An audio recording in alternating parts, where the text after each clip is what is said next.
Hello, my friends. How are you? Hiker Dave NE here. Trying to figure out this new gimbal that a very gracious subscriber has sent me. That's my buddy Grady doing a little fishing right there. Say hi, Grady. Here. So this is a nice little fishing hole that's very close to the house. It's where you don't need to get a ride or anything. You can just kind of walk right down. And I want to check out the stabilization on this gimbal, which seems so far to be pretty good. Whoop. And I'm just learning the buttons, as you can see.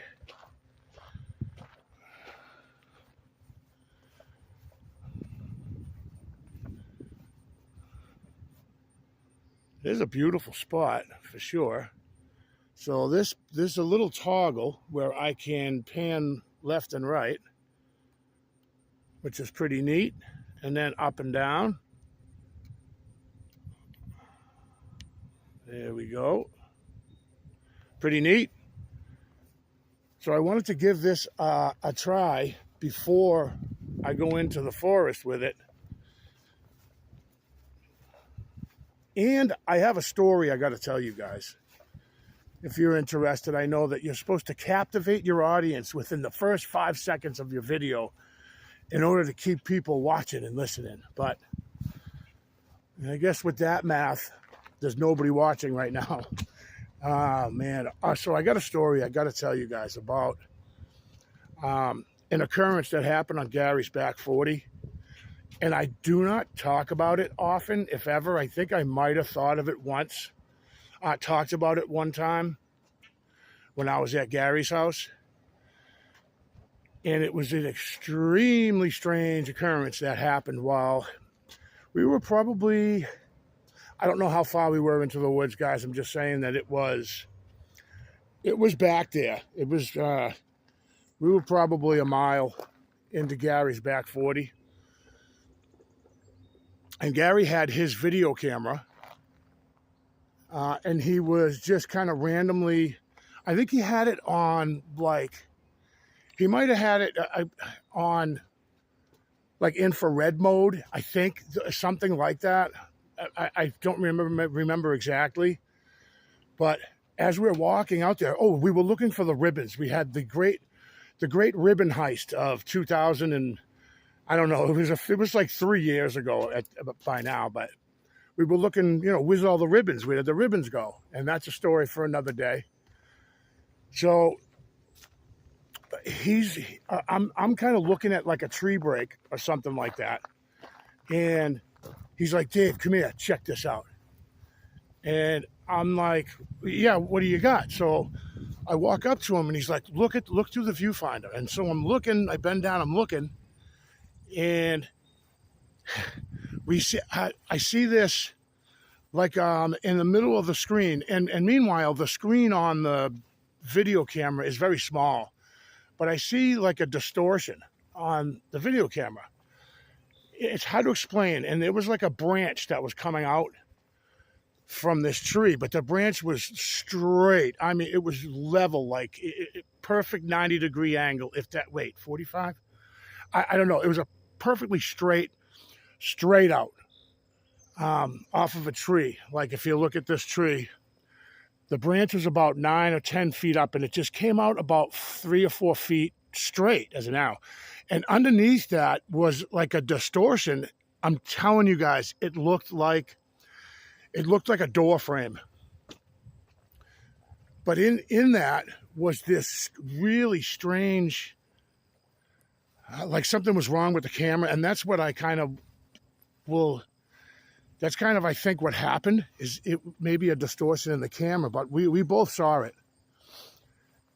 So he's holding the camera and I'm like, it was like, you could see a figure, a huge, big shouldered looking figure, but it wasn't so perfect that you could exactly make it out. This is really difficult trying to relay the story, but I know what I saw, or I know what I think I saw. And so it looked like a doorway, guys. And what I was looking at was, it looked like something standing in a doorway, but it was just like dark gray. You couldn't really make out details or anything like that. So as I'm looking at it in the viewfinder, I said, Gary, you hold the camera still on that spot, and I'm gonna walk over towards it, and you tell me when I'm getting, when I'm there, when I'm close to it. So I walk up to the tree that we were looking at through the viewfinder, and I reach my hand out to the spot. I'm like this, like just reaching my hand out, and Gary goes, it's gone. As soon as you did that, that anomaly, whatever that was, just disappeared. We're looking at each other, and I'm like, what did we just see, right? Like, what was that? It was really, really strange. And we're looking at each other, and Gary's going, what did we just see? Like a dimensional Sasquatch? I mean, I know how insane that sounds, because it is insane. But it's what I saw. It's what Gary saw. We both saw it at the same time. I mean, I know it sounds insane, because it is insane. To even talking about it is very odd, and I don't bring it up often at all, if at all. But I wanted to tell you that it was just this very, and then we never saw it again. After that, it's not like we went and looked for. I mean, what do we call that? A portal? I don't know. I don't know what to say about it. Very odd. It's okay if you don't believe me. And I was drug-free, both of us. We weren't doing any drugs or drinking or anything. So I don't know. It was very, very strange. And that's the story. That's what happened.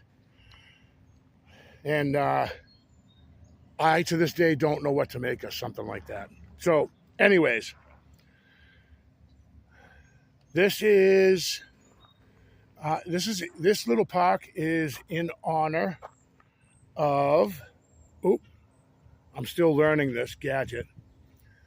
In honor of the citizens of Antrim who served their country in World War II, 1941 to 1945. It's a pretty neat, pretty cool area.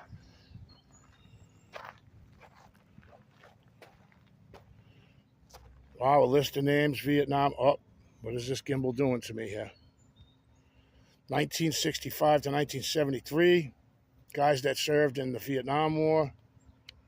Whoa, wrong button. I'm sorry, you guys. This is really bad as far as any kind of professionality, because there is none. Names of guys that served in the Korean War, 1950 to 1954. My uncle was in Korea, Uncle Bob. Next thing you know, Bob's your uncle. Yep. And then conflicts. Lebanon, Grenada, Panama, Persian Gulf, Somalia, Afghanistan, Iraq. Oh, see, I'm learning these buttons. I deeply apologize for the terrible quality. Grady, I'm learning it. I'm trying. Did you catch a huge bass when I wasn't looking? Oh, yeah. Monster? It was this big.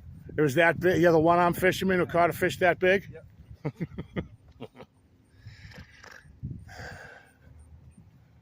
Then Gary had a thing, too. He saw... He thinks it was a rake. I wasn't there. I don't know if you guys know, if you or ever heard of the rake. But it's so he's out on his back property. This I could tell when he called. I think he just called me, and we're not phone people. We're, you know what I mean, mid-50s, 60, whatever. We don't do phones too much or texting. But he called me. He's like, Dave, I just saw this thing. So he's hiking. He said it was not far from his house, and he was carrying his shotgun with him. And I think he was checking on a little gifting station that we had at one point years ago. And he goes, I was walking, I think he mentioned, I'm going to let him tell it in the future better than I could tell it, but I'm just trying to recount what he had told me and how he described it. And he's described it a bunch of times to me. So he's walking out and he's probably, I don't know, maybe not even 300 yards from his house, but the wood line starts like maybe 25 yards from his house. So he's in, it was thick. It was, summertime, so there's leaves and brush and thick area. And so he said, I saw something out of the corner of my eye, and he's walking towards it like, what am I looking at? And then he said, it really, really scared him. He said it looked like it was bald or it had no hair. It was on all fours. He said, but it was human shaped, like something was on all fours. He said its head was bald and again, no hair at all. And he's like, Dave, I turned and I ran back to my house. He goes, even though I was armed, it scared the heck out of me. And I took off running to my house. And he's like, I'll never forget it. He said, I can't believe something like that was in my backyard. And I'm like, so it wasn't a bear or a mountain lion? He's like, no, definitely none of that. It was, he said, he went and did some research online, and he's like, I think it was a rake. Now, I think that's like in the folklore, in Middle Eastern parts of the world, like Iraq, Iran. Please don't quote me on that, but it's like a Middle Eastern entity that people see, like the folklore of the rake. I don't know how else to put it. I mean, if you're interested, look up rake. I think it's Rakea or AE or something like, because I've heard it pronounced Reiki as well. But then again, Reiki, I think, is a form of meditation or something. I'm not sure, but that's just another extremely strange thing that he has seen on his back 40. Other than the whole ribbons incident where we were marking a trail. There's no trails on his property. We were marking trails out there, and I would pick out a tree. I'd wrap a ribbon around the base, or not the base, but like at eye level, I would put a yellow ribbon around the tree, and we would hack our way another 50, 60, 70 feet. So that way I could turn and look and see the ribbon. So you could see a ribbon from every ribbon, if you know what I'm saying. So it was, I think a winter went by and summer came up again, and we went back out to continue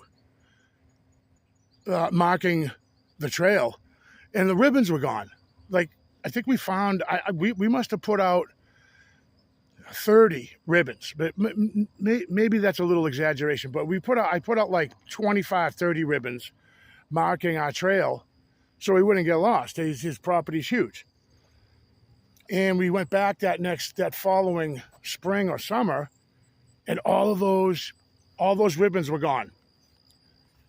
But one ribbon that we found that he pointed out to me before he got these, like, Dave, you're not going to believe what I found. 20 feet into the tree line, he found a ribbon randomly tied, which it takes thumbs to tie a knot. And it was right by his house. There was no reason at all for us to put a ribbon that close to his house. So that was very strange.